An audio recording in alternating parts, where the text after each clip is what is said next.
Didn't put much money into it. Didn't need to go find investors. You can get started for a lot cheaper and a lot quicker than you think.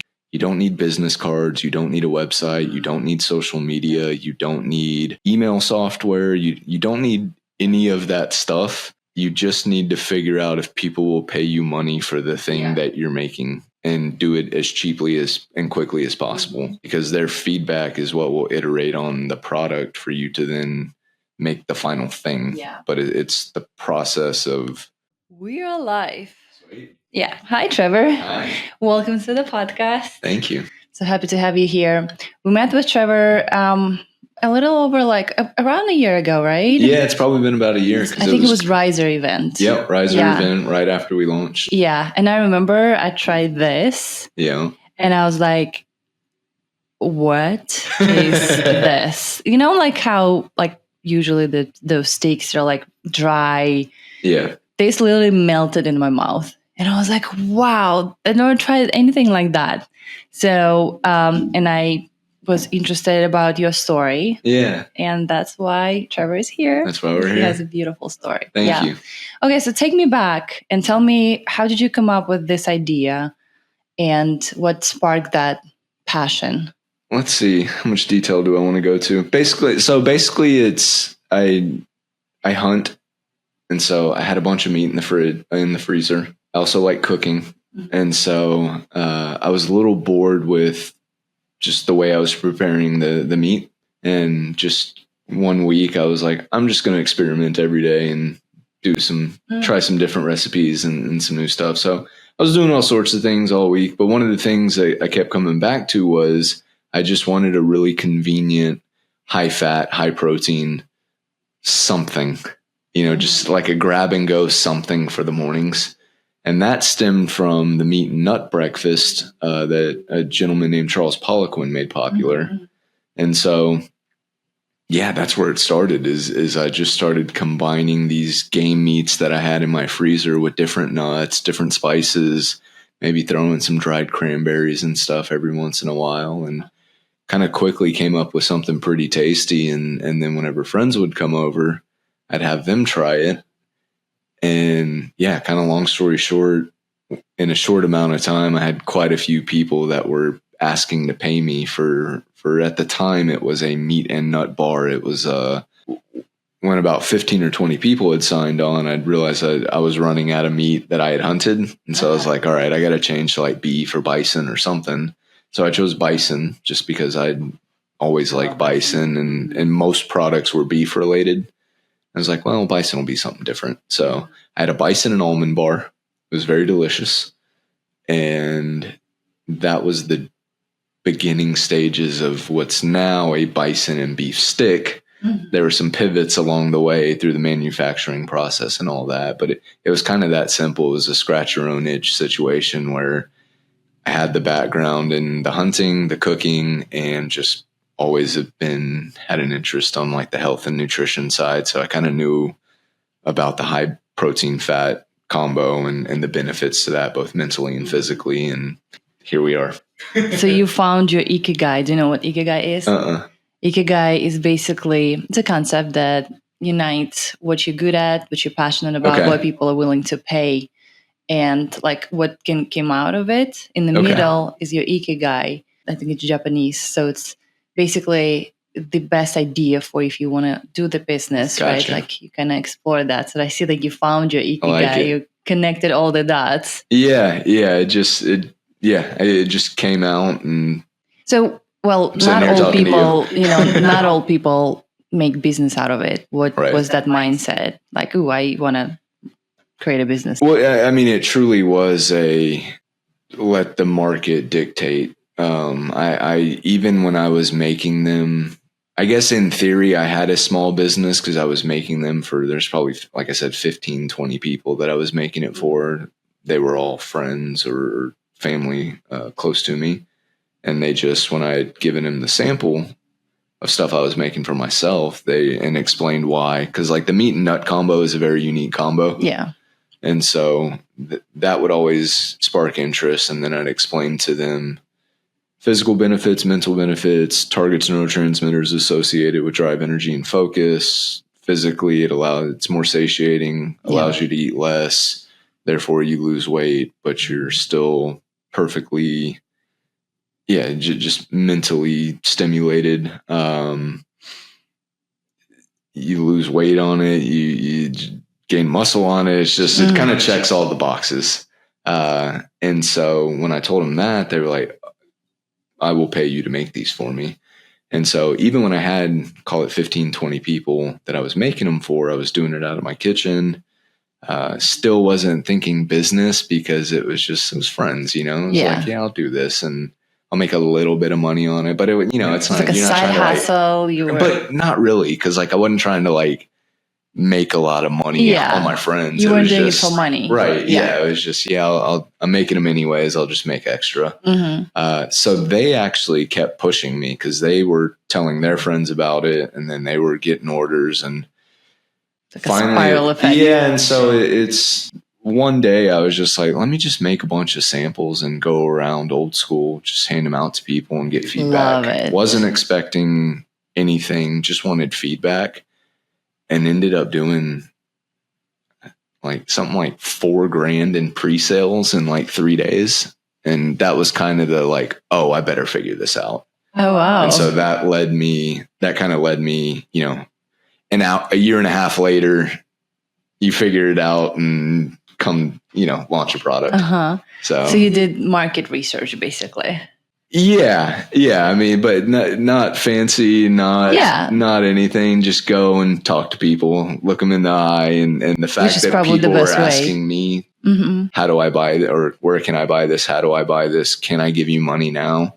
And especially in that moment, it was even because I didn't have any product, and it was one of those things where it was like, look, I'll take your money now, trust me that I'm I need to go figure out how to actually make this a company and not just some stuff out of my kitchen that I'm, bringing over to you in some Tupperware.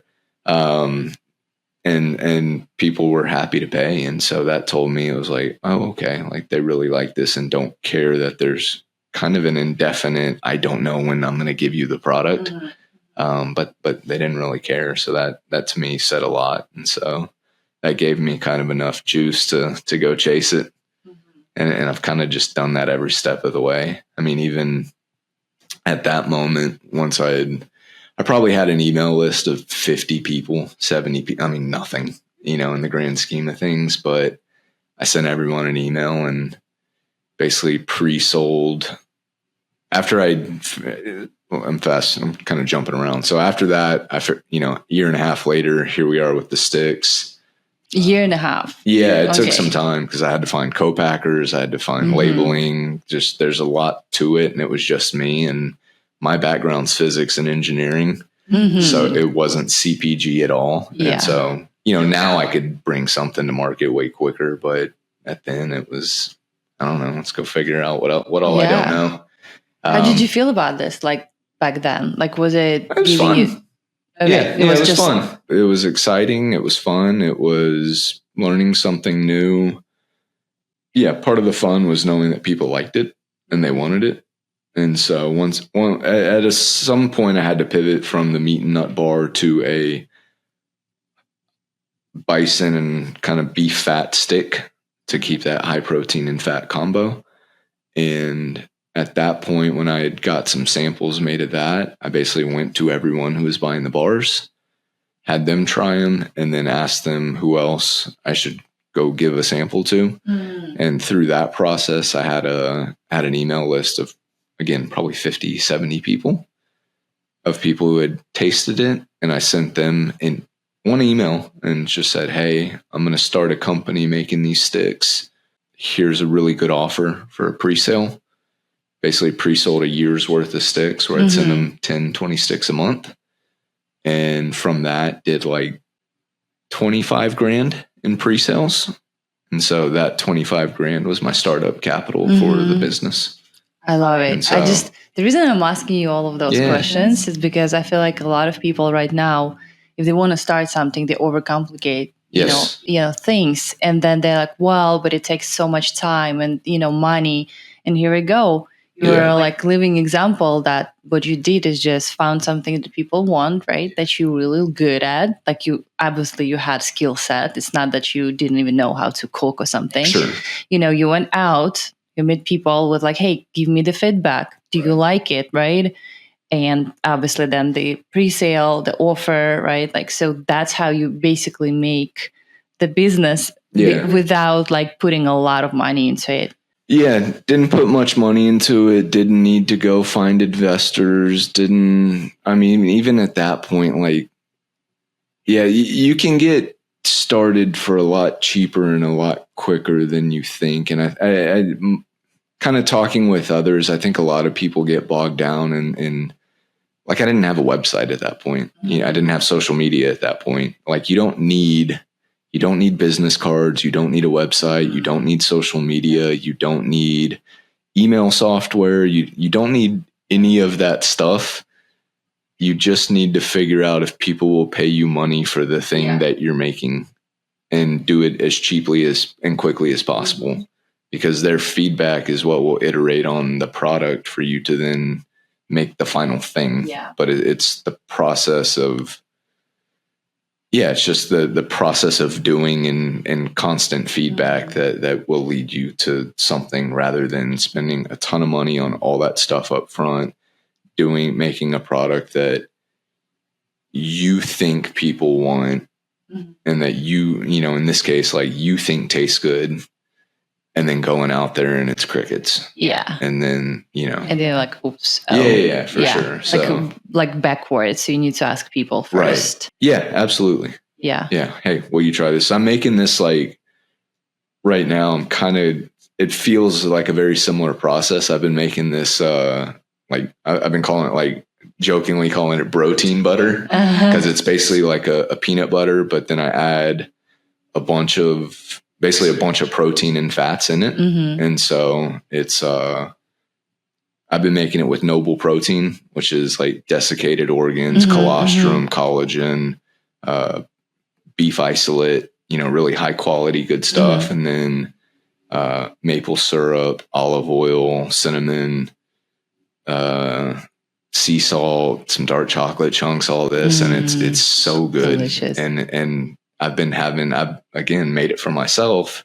Okay. And now it's been a couple of weeks, and every time someone comes over, hey, taste this. And I've had several people like, you need to package that and like put it in a thing. Like, I would buy that, and so now it's kind of like in the back of my mind of like, all right, well, maybe we're going to do this as like, just like a really just fatty protein, desiccated organs, just a super nutrient rich peanut butter, like energy pack. Cause that's kind of what MANBAR, part of it is just all about drive, energy, and focus. I think those are like the foundations of just getting stuff done. Yeah.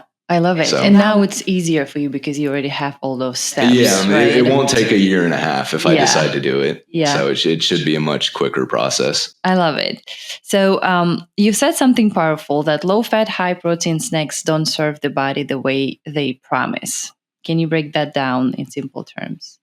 Yeah, I think that what was it? High protein, low fat? Yes. That's, okay. Low fat, high protein. Low fat, high protein. Yeah. So high protein, low fat, low calorie, in the context of a meat stick doesn't make any sense, because if you think of from a utility aspect, you're eating meat sticks when you're too busy to eat a meal. Yeah. Because you're busy doing something else, whether that's working, whether it's snowboarding, whether it's running your kids all over the city, volleyball, do this all the time. Yeah. Doesn't matter. It's just, for some reason, you don't have the time to sit down and eat a meal. So in those instances, what matters is, one, satiating your hunger, getting energy so that you can keep doing whatever it is you're doing. And just those two things alone, a high protein, low, like, the fat is where the energy is, and the calories. And so if you don't have the energy and the calories, what's the point? Yeah, and so you're eating, like, the perspective on meat sticks, for most people that I've talked to, is kind of to dumb it down is just, here's a convenient way to get some protein that's better than, it's better than a Snickers bar. It's better than a bag of Doritos, all that. It's like, at least I'm getting my protein in. And that's great. And I'm not knocking that. But from a utility standpoint, it's also why most, especially guys I talk to, have to eat 2, 3, 4 of most sticks because there's not that satiation from the fat and the calories.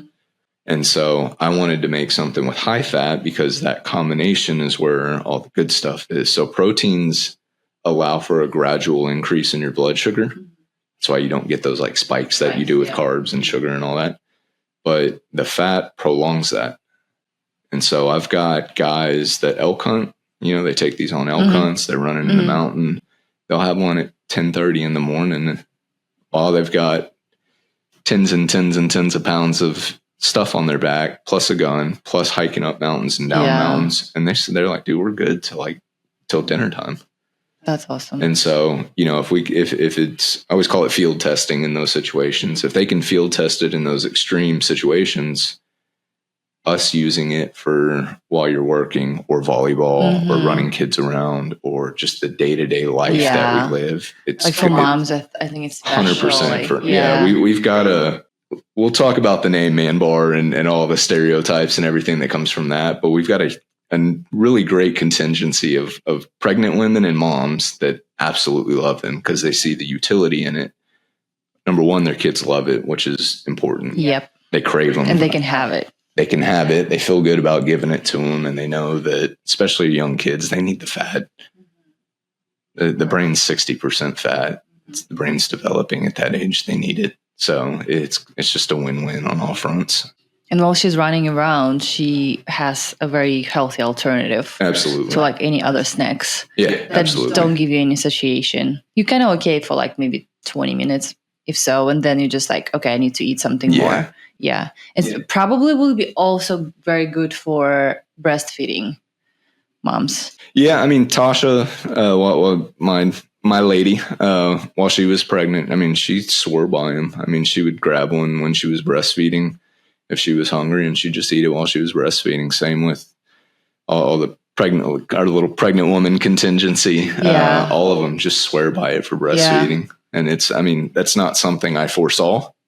When that's not why I made it. Of course, yeah. But it's like, but principally the high protein, high fat benefits are sound. And so it doesn't matter the application. Yeah. I may have been thinking about snowboarding and climbing and surfing and all these things, but women who are breastfeeding need that energy and that awakeness and alertness and all that. Not empty calories. They need highly nutritious food. Yeah, and their milk has to be. Yeah, it's just a different application. Quite fatty for a Absolutely. baby. Mm-hmm. So that's amazing. Yeah, it's cool. Go. Yeah, it's cool. It's then you start seeing how it's really just applications of these same principles, and that's when you can talk to anyone about any if you can think about it.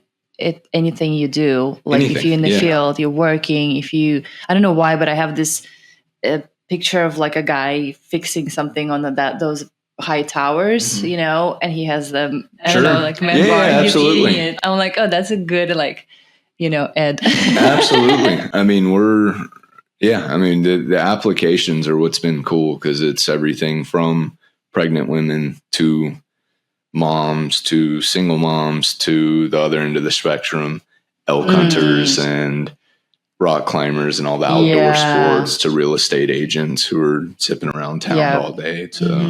Like I have right now in my mind, it's like almost imagine like that evolution of like from the embryo and when, like you in your mom's belly and then you're getting out, right? And then you start crawling, walking. But I don't know why, but I have this vision in my mind that like mom's is eating MANBAR and then the baby's getting those nutrition and then the baby's getting out, baby eating MANBAR and like, the evolution of his life. And then, he's running up MANBAR. Now he's climbing MANBAR. Now he's on a date MANBAR, like, I don't know why. It's just so cool. Yeah. Yeah, no, that's great. I love it. Yeah. We should get to that idea and film something together. Let's do it. All right. Your products are rooted in regenerative agriculture. Why was that important to you? And what should more people understand about their food is like a source? Yeah. So when I was starting the company, there were a few things just from my own knowledge in health and nutrition and all that. There were a few things that I knew I wanted. Number one was I didn't want to use like encapsulated acids or used a lot in sticks. And that is usually an isolated or synthetic acid encapsulated in a hydrogenated palm oil or seed oil or something. It's what gives you that, like, gives most people indigestion, kind of gassy after you eat like a Chomps or some other steak. It's also what leaves that weird film in your mouth. Yes. We can go into that as much as you want, but I knew I didn't want to use those. So we use a starter culture that uses beets, fermented beets, and that introduces probiotics into the stick. So they're very gut friendly and easy to digest, all that. The other one was not only wanting to source regeneratively raised meat, but regeneratively raised in the US. That was a big one because a lot of the big stick companies import their meat. Australia, China, Brazil, Uruguay, Canada. Again, nothing's wrong with high quality meat from those places. But my thinking was, we've got plenty of ranchers here, and our soil here in the US needs to be improved. And so let's support the people who are doing it here and keep the dollars in the US and in the economy. And very, very pro-America. Yeah. And the regenerative aspect of it is just, even before I started the company, it was probably, a good 6-8 years of being pretty fascinated by regenerative agriculture. And so that goes above and beyond organic. And what that is, it's basically land management principles that try to mimic nature as closely as possible. And so some of those are not only, like on the organic side, yes, it's the no chemicals and herbicides and all that stuff, but it's also no tilling. So you're not breaking up the earth and all the bacteria and animals and earthworms and all that are down there giving life. It prioritizes soil health. So you're actually most regenerative farmers will say they're soil farmers or grass farmers, and the animals are just a tool. And you use them as a tool where, like I always use the example of, think of a checkerboard. The conventional way is just to put let's say the checkerboard is your ranch, is just to put animals out there, and the animals are free to go to any square on the checkerboard at any time. So an individual animal may hit all the different squares, but at any given time, there's a decent likelihood that there's going to be a animal in each checker square. So what regenerative ag does is it takes all the animals and puts them all in 1 or 2 or 3 squares at a time. And so you've got this herd in one area of your ranch. You let them trample it. They pee, they poop, they eat the grass. They've got saliva that stimulates growth in the grass. You get them on kind of same idea as working out, kind of deplete your muscles, hammer your muscles, and then let them rest. And that's where like all the good stuff happens. Same thing with the earth. So you kind of stress the land in that little section, and then you move the whole herd off that section for, depending on where you are, 30, 60, 90 days, something like that. And during that rest period, all that manure, all that urine, all that saliva from the grass, the poop, the dung beetles, nature starts working its magic and brings life back to the soil, which grows more grass. And so you're doing that all over your ranch. And that, if you think of nature before there was barbed wire and all that, it was, you had millions of bison running all across the country, all through the plains and all that. And they were being followed by wolves and birds and smaller animals. And it was a very multi-species environment. And that's what you're trying to mimic here. So a lot of regenerative ranchers are running multi-species animals on their ranch. It's just they're using them in connection with each other. And so maybe you're running sheep and beef and cows together, and then you kind of let them stress the land. They're the end host for each other's parasites. So that's cleaner. You're not having to use anti-wormer or anything like that on them. And they eat different stuff. The sheep are more kind of go for the cows want the grass, the sheep are going to go for the trees and the shrubs and stuff like that. So you stress the land there, get them off. Well, they've got all that urine and manure that they left behind to fertilize the ground. And then maybe you follow in with chickens or turkey or something. Those chickens and turkey go and scratch the cow manure piles, spread it around, get all the fly larvae and stuff. So now you don't have as many flies on your land, like sitting on the cattle. And then after that, the dung beetles come in and they do their thing. And then that gives life to the earthworms. Wow. And so it's just this really nice mimicking nature thing. And what it's really about is just improving the soil. And why that's important is because if we don't have healthy soil, we can't grow food. We have monocrops, which is a problem with all this wheat, soy, all these subsidized things that are really food for, most of it is food for cattle. Mm-hmm. But we'd be way better off as a nation if we turn those to very diverse, call it salad bars for animals. Mm-hmm. And we can run more cattle on and have more regenerative farms and those things and have cleaner, healthier meats and all of that. And so it's a very I love circle of life or circle of death. Yeah. We've kind of been on the circle of death track. You literally just answered so I grew up, I was born in Belarus and we had a farm. So we had, cows and usually in the farm and it's like a village, put it this way. So they would have 6 a.m. wake up and like they'd take all the cows into the like pasture. And then there would be one person or two who would be like, so they don't go anywhere. Like it's a huge spot for them. Like it's not like nothing small there. But then I was always curious why, like at certain point they would move them to the different spot of the entire field. Sure. Right. And then I'm like, oh, where the cows are? And my grandma would be like, oh, they're like right there because it's that time. And I'm like, why would, I don't know, like just, have them. But they would specifically move them to the specific, like, fields and just move them around. Yeah. And now I'm like, oh, because that's what you said. They would do their thing, on the one spot and then they move them around. And like we in Belarus, it always like very green, it's a lot of nature. And like probably right now it's kind of like declining just because, like villages are not as popular anymore. So people moving to the cities and things like that.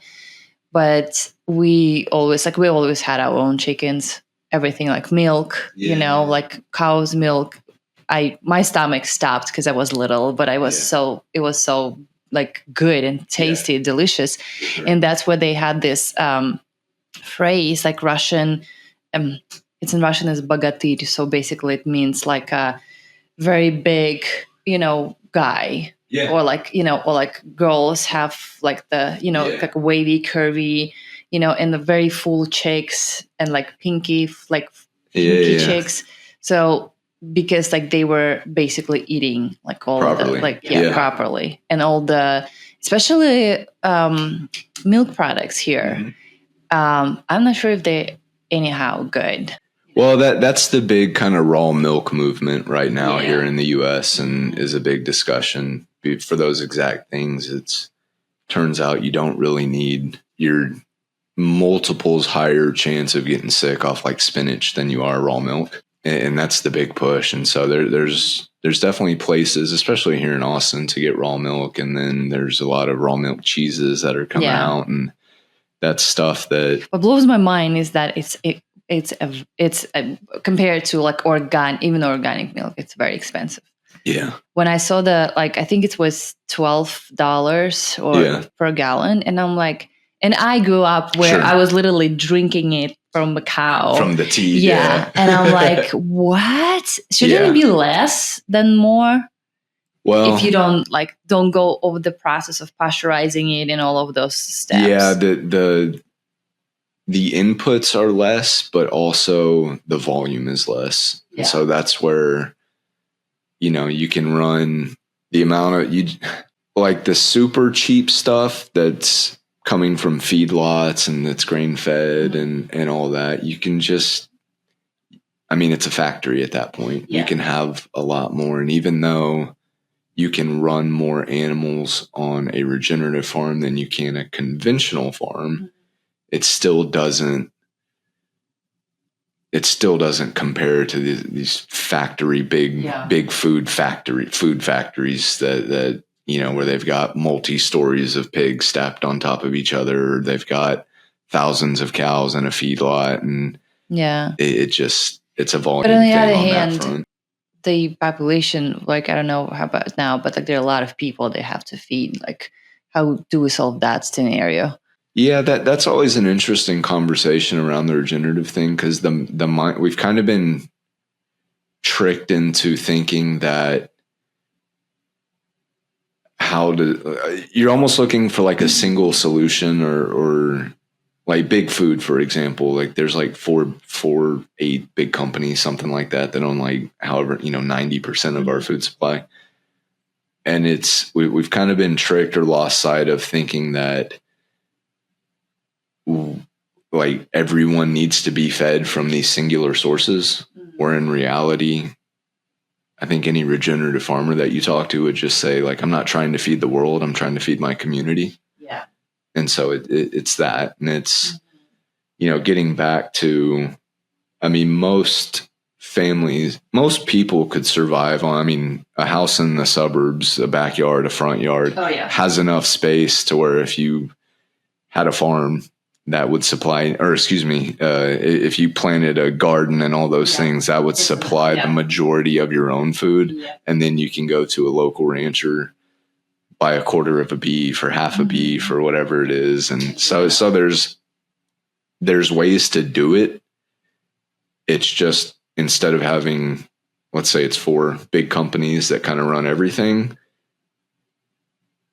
we have to like get away from these monopolies and start looking back to communities. Yeah. And unfortunately, like everything's headed to a monopoly as we get more tech savvy, because I mean, if you look at Amazon, Microsoft, Facebook, like all these companies just kind of eat up everything underneath them. Mm-hmm. And so everything moves towards a monopoly, and there are benefits to that. It does lower prices. It does supports local. I mean, it does lower prices. It does provide like mass stuff, but the downfall to that, and where it's like, yeah, you're paying $12-15 for a gallon of raw milk, but that 12 or 15 bucks is going to that family that produced it, or it's going to, it's being split up less, or versus going to just another big corp, all that, where, they may be selling not only raw milk, but they're probably selling a whole bunch of other unhealthy crap, all the other milks, all the unhealthy stuff, plus a bunch of stuff from China, plus a bunch of, and so we have to start looking at really everything, but food especially, as it's, what are the other costs associated with this? And especially from like a health standpoint, what are the costs to, like, would I rather spend $15 on a gallon of raw milk, or do I want to spend $4, but I'm not getting any nutrition out of that? Not only am I not getting any of the nutrition out of it, I'm also, it's just kind of dead. I mean, and that's leading to obesity rates and diabetes rates and all these things. Like gut issues. So it's like, what's the true cost of that bag of Doritos or that bag of pasteurized milk or any of that stuff? So I mean that's a definitely big question right now, and I feel like in Austin we have the community that really loves supporting local anything that produces here, and I love it. I really love it. It's like, it's from Austin, but I'll buy it. You know, so like people are already like, I want to support that.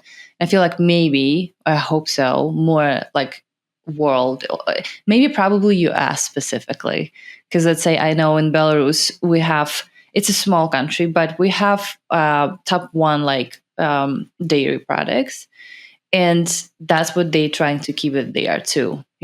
Like we're like our own suppliers, and that's why it tastes so good. Yeah. Like when I go to Belarus, I cannot stop eating like the sour cream. Oh my God. Yeah. I love it. It's that's a perfect example because it's like you're tasting real food. Yeah. And we've gotten so desensitized to what true quality, nutritious, well-grown, well-cared for food tastes like.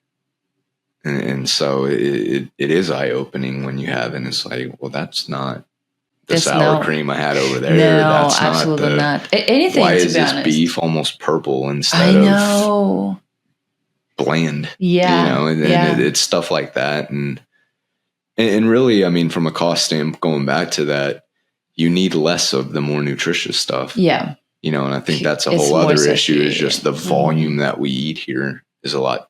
We overconsume in the U.S., not just on food, but on a lot of stuff. But you really don't need all of that food when you might be able to get away with 1 pound of this beef versus 2 pounds of this other stuff. And so then the price isn't that different and you're getting all the benefits of this. And so. Yeah. And my friend just recently visited Australia and I was like, oh, tell me Austria. And he was like, food is not good. I'm like, what do you mean? The portions are so small. I'm like, maybe the portions here are so big, like my mom, when she visited first time, I took her to, it was in New York. I think it was like at that old fashioned American diner. Okay. And when she saw the amount of food, she was like, oh, I'm going to eat it the whole week. Yeah. Like it's just huge, Yeah, no, for sure. It's just crazy. Like how, and if you look around, when I got diagnosed with type 1 diabetes, I really didn't, I was always eating healthy. So I wouldn't buy Doritos. Like I never buy, stuff like that. But then when I was in the airport, and I had to find, like really good, like just like salad or something, like something that doesn't have carbs, but it's also something that I can eat and I don't feel like I'm going to die, like because I'm starving. Yeah. Nothing. Right. Nothing. It's just everywhere you look, high sugar, like all the, like those syrups and everything. And I'm like, wow. That's just crazy. Like everywhere, it's just that, like the fast food, the crappy food. I don't know, and that's just, it's sad. Yeah, because like people just left with these options, right? Yeah, and if you don't know, you don't know. Yeah, and that's no fault of. Yeah, well, we'll just leave it at that. If you don't know, you don't know. And it's education's important, and hopefully people are getting the word out, and social media will help with that. Yeah, hopefully you're just going to share this podcast with everyone. Yeah, absolutely. This will blow up, and the world will be cured. Yeah, I love it. All right, now I want to move into your personal life. Okay. And you just recently became a dad. I did. Right? Your little one has already shown incredible strengths. So tell me, how do you feel? How does it feel to become a dad? It's the best thing ever. So I just turned 40 and I kind of, even from a young age, like knew I wanted kids, but also knew that it would be later in life. And I think I'm definitely in the camp of, I think most people, when they wait, there's a little bit of regret. And you're like, crap, I should have done this earlier. So, certainly have some feelings of that, of like, probably should have did this like 10 years ago. But it's the best thing ever. It's great. We've had some, he had some, he's got some medical issues and all that. Everything's fixable. He'll be fine. He had a kind of an emergency surgery right after he was born because his esophagus wasn't connected to his stomach. And then we're in the NICU for over a month with that. And he's got a feeding tube, all these things. And then, as you know, we're prepping for a heart surgery here in a few days. So even with all of that, it's great. And it's the best thing ever. And I'm happy, and we're happy. And yeah, it's amazing. That's so cool. Yeah. Please send a lot of love for Trevor. Sure. Thank you. Yeah. We were talking, what is his name? Rush. We were talking about names. Yeah. So tell me how did it go? So Rush is a family name. And so I was very fortunate in that Tasha allowed me to be pretty selfish because it's our firstborn male. We were hoping to have multiple kids.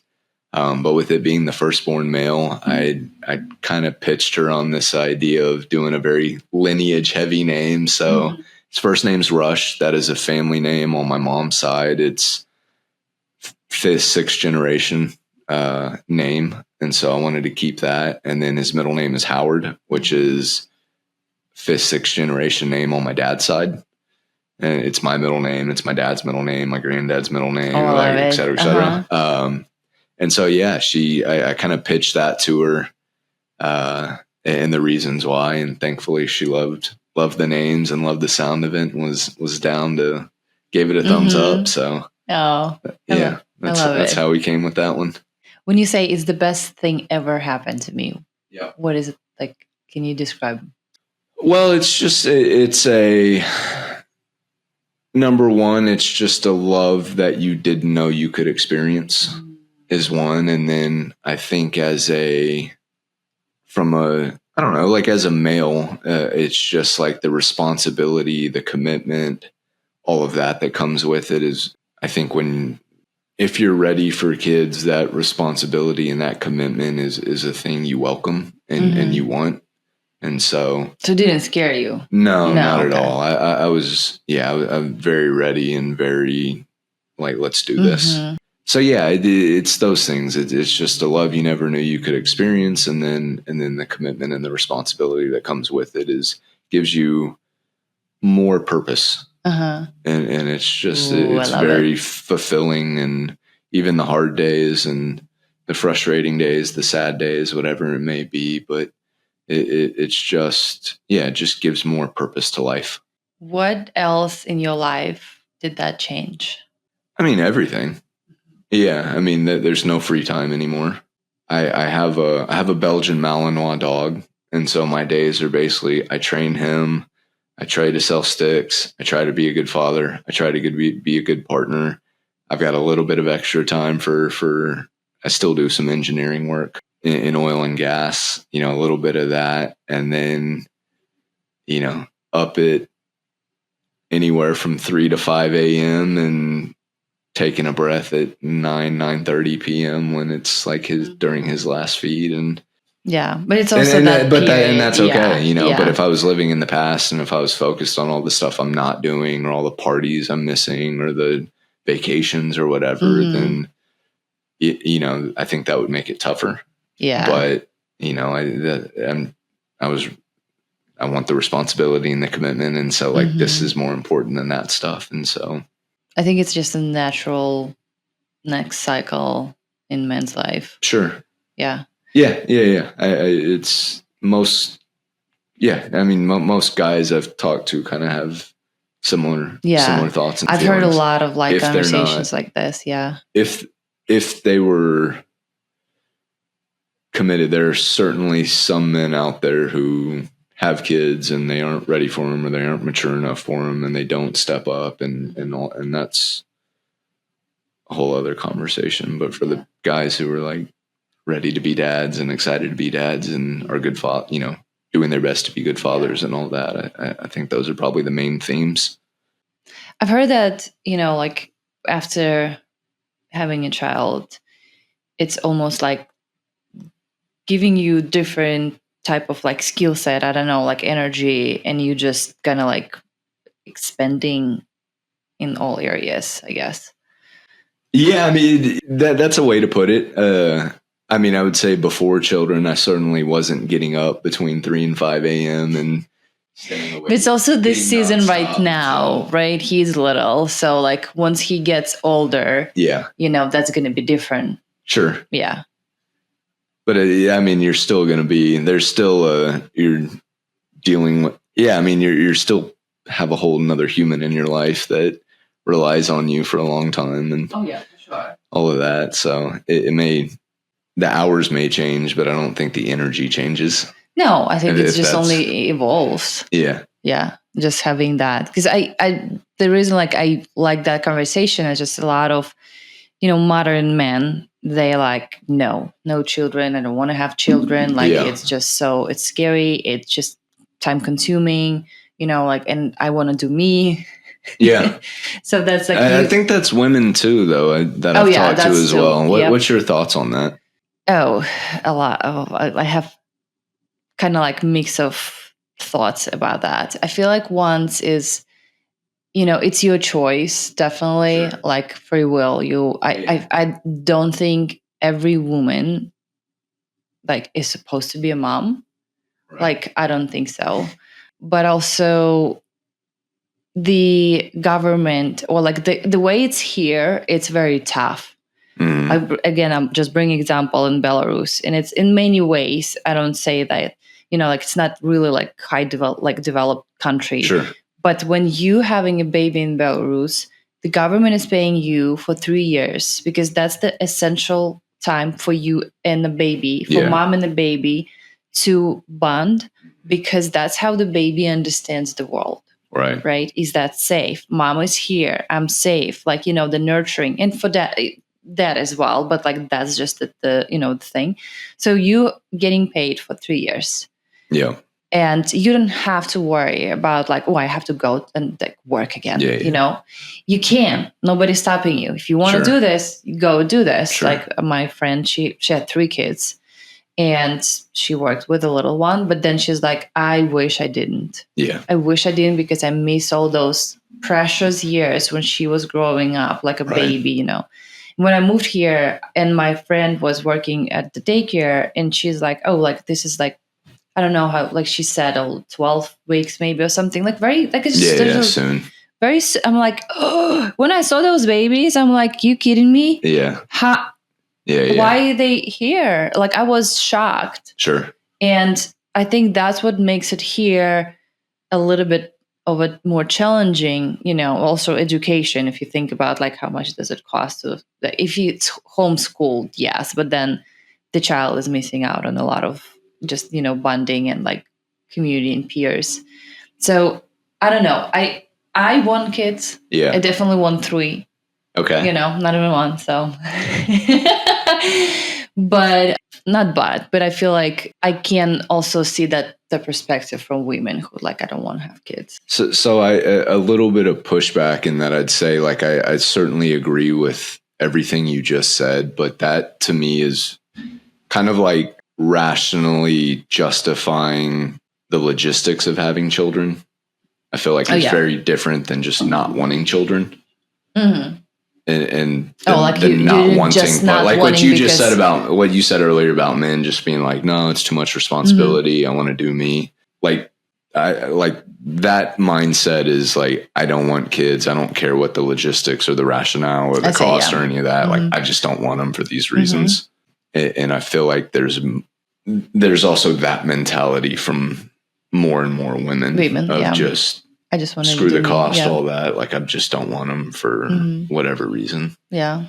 I was dieting for so long. My body looks amazing. So yeah, I don't know. I don't have, probably have one person, but that was just a decision they made, in their couple, that they just don't want kids together.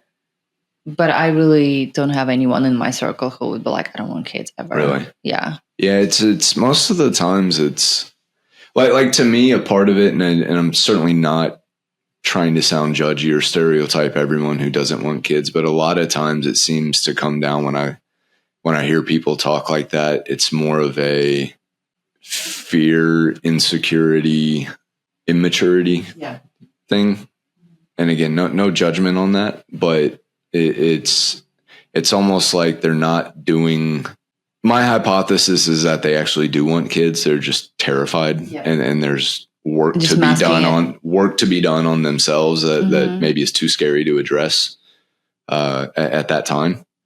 And so, there's so many things that go into it. I believe, like the dating dynamic right now, masculine versus feminine. Yeah. Beach boss baby. And, like man's like, oh, I'm just healing right now. I can't really commit to anything.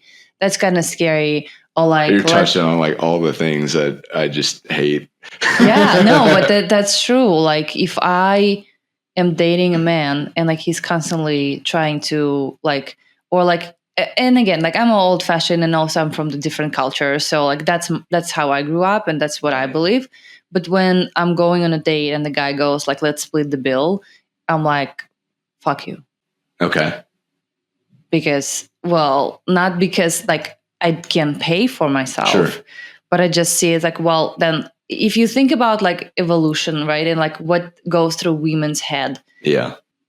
So this is how we're going to be. Like if you are for splitting bills on the first date, we're not even dating yet. We're just getting to know each other. Right. Then how are you going to like, like we go into like, oh, this is how it's going to be in a relationship. Right. So like to me, it's just certain things like show, subtle things, opening up the door, like pushing me from this side of the road to this side of the road. Yeah. Those are just signals that I'm like, he is protector. Right. He cares about me, and like he wants me to feel safe. I feel like those things also give the, okay, I want kids with like the particular partner, right? Or like this kind of man. Yeah. Instead of like when, oh, like I'm healing, I'm also me, all of this. Yeah. Like when you take to the extreme. That's like a very immature. Like I always call that like little boy energy. And again, no judgment, because I used to have that too.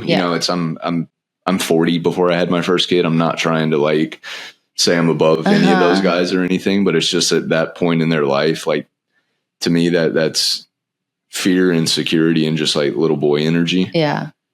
Whereas, it's okay to have it. It's okay to have it. We all have it from 20 to 25, have that little boy energy, do whatever you want. Right. But then that's the normal cycle where you kind of stepping into the more of a mature energy. And unfortunately, what I see around, and Austin too, right? Like, cause it's very chill, very chill. Yeah. Not everyone, again, like as you said, but like 35. I mean, hell, I dated a guy 42, and when I saw that immature boy energy, I was like, oh. The dating dynamics thing is a big one because there is so much, again, it's, in my opinion, my perspective, there is a lot of insecurity running around. I think that dating apps have only enhanced that. Oh yeah, for sure. Scrolling. What if the next one will be a little bit better? Too many options. Oh, this one is good, but what about next one? Yeah. My friend literally told me that he was on a date and the girl, she's like a motivation dating coach for men, whatever.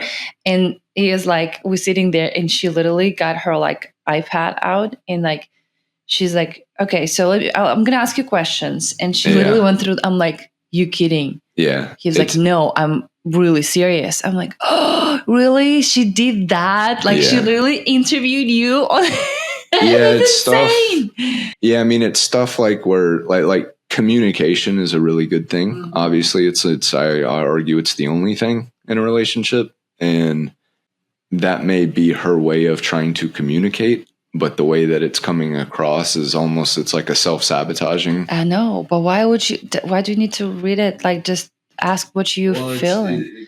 I mean, I don't know. It's like everyone's on their own journeys. Everyone's figuring it out. Everyone's in different stages of development, but at the same time, all of these justifications and all of these oftentimes logical, rational, reasonable excuses lead towards more divisiveness or like lead you down a path that you don't actually want to go. And again, I'm 40 before I had my first kid. I'm not on any mountain trying to talk over people or anything. But at those times, if I look back, when I was in my early 30s, definitely little boy energy, definitely a lot of fear, a lot of insecurity, a lot of justification and rationale for why I'm not ready or any of those things. And all it was just, I hadn't found the right person. Yeah.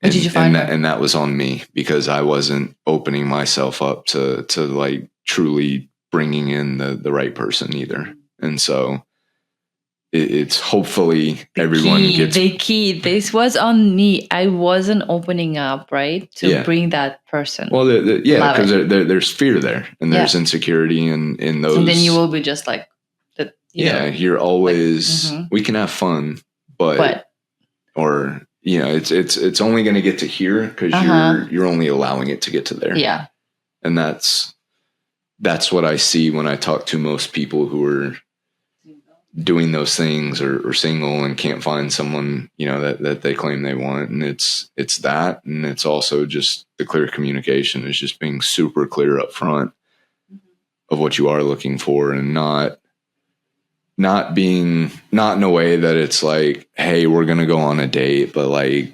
it's only going to go to here, but like actually dating with intention and purpose. And eventually, hey, I do want to have kids one day. What are your thoughts? Are you even on that wavelength yet? No, let's be friends. Yeah. But we don't do that. You don't have those hard questions or any of that because hookup culture and all these other things. And then, you waste time with someone who you probably should have just been friends with in the first place. Yeah. I think a lot of people just don't even know what they really want. And the second thing is the hard question thing, because it's okay when you're on Hinge, for instance, and you see like it's written on your profile, right? For long-term relationships, like I am looking, then I'm open to kids. There's like smoking, non-smoking thing, which I found hilarious. I'm like, okay.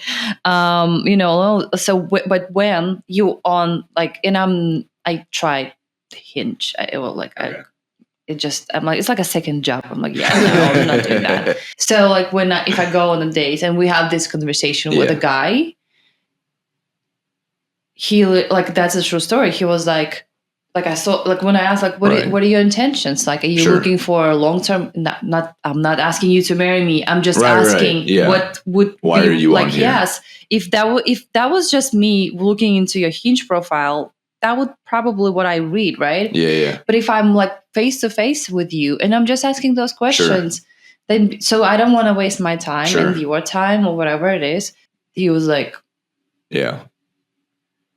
And I'm scared him off. Yeah, and he's like, "Oh, okay, late. Let's go." Well, see, I think, and then I'm like, "Well, okay, I don't know what to feel here." No. I think you should feel great because you're not wasting your time. Yeah, and in those, that's one thing that I talk with some friends about is just like, look, the more clear and upfront you are, the more you will set your boundaries, and the people that don't need to be in your boundaries, they're not going to go there. Won't come in.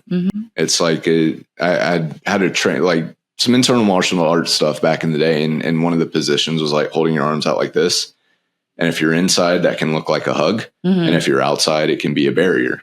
And so in those situations, all you're doing is setting your either whether it's a barrier or a hug. And so I think you should feel proud in those situations, and you should keep doing it and not see that as a rejection, but see that as that's not the right person. Oh, no, yeah, no, definitely. And it's for women too. Like, absolutely. There is a second or a moment where you feel like, all those like, oh, should I've done like, oh, why would I ask this? It's a first date. Maybe it's too early. I don't think I think it's very good. And like, if you ask that means if the guy is not, or like, guy or girl, if they're not ready for that or for like what you're looking for, then it's good for you, good for them, If you can't have a conversation about anything with your person, then that's it's either not your person or y'all, or maybe it is, and y'all just need to work on your communication skills. But I mean, there should be nothing that someone that you're talking to, interested in, that you're with, whatever, like there should be no filters. And yes, I'm a very big believer in that, is that this tiptoeing around subjects and not talking about things. And it drags on for 6 months when it's like, what are we doing? Like, we just wasted 6 months. I just like taking it slow. Yeah. What does that mean? I'm like, what does that mean to you? Well, go take it slow. take it from someone else. Just let's get clear on what that means. Yeah, exactly. Does that mean you don't want to have physical relationships? Yeah. And relations or you until don't text or for a week, and then all of a sudden, like, you get back to this person and you feel like it's like you act like everything is just okay. Like, again, like, I had that. I'm like, I'm not. Why? Like, what's happening right now? Right. Like, and even that situation is okay if y'all have clearly communicated that and said it's okay. But if you haven't, then it gets confusing and weird. No, I always say, I love attention, and I love to feel that if we are going on a date, that there's like, it doesn't mean like clinginess, like people like, oh, I'm just going to wait for a little bit and then text. No, it means that you care, that you just interested genuinely, and you want to get to know this person. Yeah. Like, I'm not going to drag it to 6 months and then find out something. And I'm like, oh, okay, you know what? Like, all those like wait 3 days and this and all that stuff's bullshit. It's just crazy. Yeah, it's all bullshit. Yeah. Okay. I feel like I need to get you back to the podcast just to talk about your relationship with Stasha. Yeah, we can do that. We have 3 signature questions here. Okay. So first one, what would you say to the man or woman who knows they are meant for more, but is scared to bet on themselves? Get started. I think most people have an idea or a desire, and they see the end outcome. And they don't know how to bridge that gap, or it's just momentum, movement is what gets you there. And so you have to start. And so it's, maybe just making something up. Maybe it's like, all right, I want MANBAR to be $100 million company. Well, that's scary.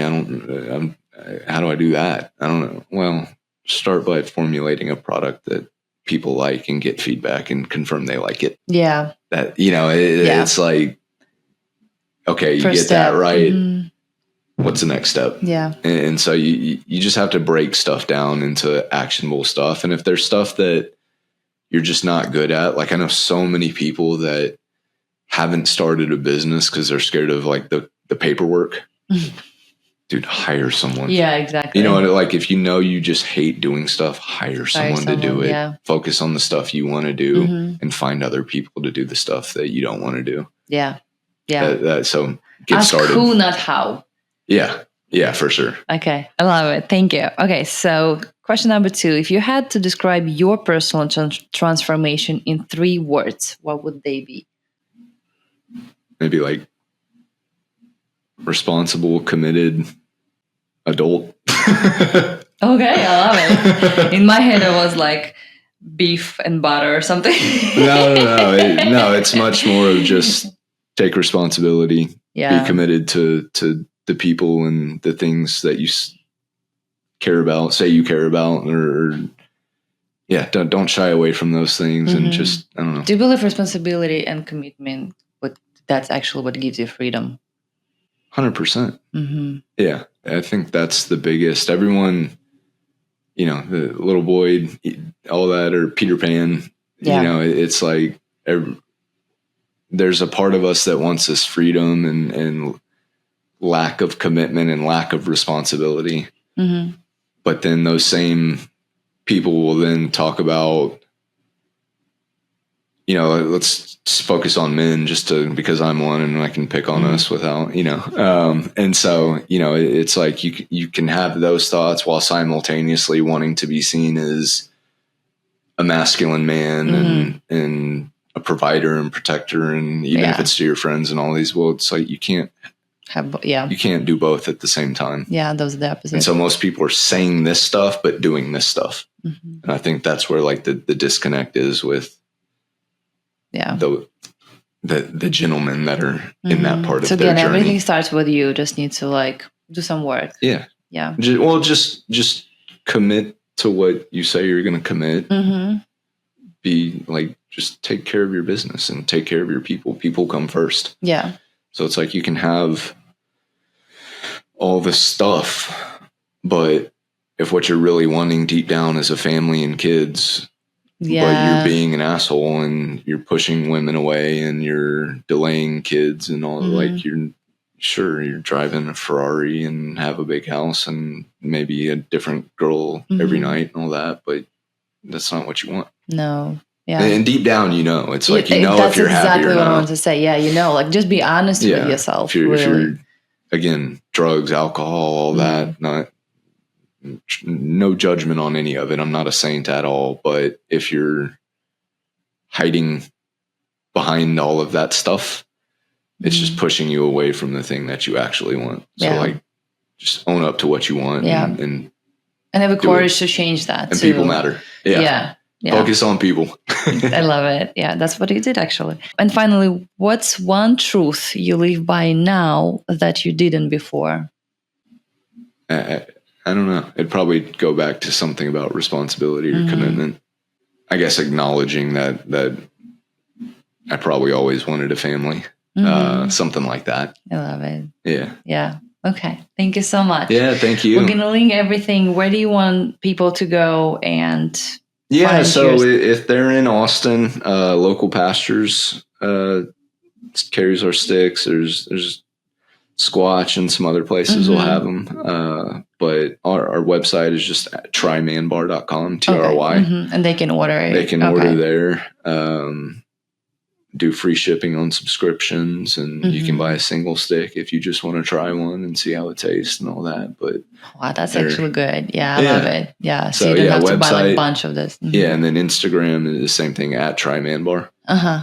Awesome. Yeah, I'm gonna link everything below. Cool. Yeah, so try it. They're amazing. I love them. I love them. Like, look at this, just like the thickness of it, and you can actually see like that it's not dry. Like you can see like this, just like fat in there. So our fermentation process allows us to carry a little more moisture. Yeah, and it's huge. Like I remember when I first tried this, I probably had like this piece, and I'm like, wow, okay, that's actually enough for me. Usually I go through like the whole thing, just like, and then I'm like, I probably should want to have like a second one.